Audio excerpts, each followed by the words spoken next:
এত বড় হয়ে কি করিস? কোনো কাজ করিস না। দেখ তোর ছোট ভাই চাকরি করে বেরিয়ে গেল। বাবা, আমি চেষ্টা করব। এখন থেকে নিজের পথ নিজেই খুঁজ।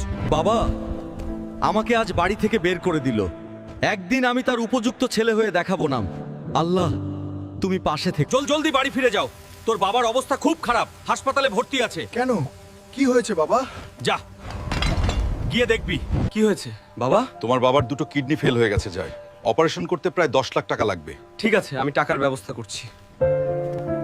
আমি এখন 10 লক্ষ টাকা কোথায় পাবো? ছোটুর কাছে যাই। ছোট বাবার অপারেশন করতে হবে, 10 লাখ টাকা লাগবে। সেই টাকাটা তুই আমাকে দে। আমি এত টাকা কোথায় পাবো? আর ওই বুড়োর জন্য এত টাকা আমি কেনই বা থাক দেবো? থাক, আমি চলে যাচ্ছি। ডাক্তার, আমি সব চেষ্টা করেছি কিন্তু কিছুই করতে পারিনি। আপনি বাবার জন্য যা ভালো মনে করেন তা করে দিন। কি বলছো? একটু ভেবে বলো। ডাক্তার বাবু, আমার ছোট ছেলে কোথায়? আপনার ছোট ছেলে আসেনি।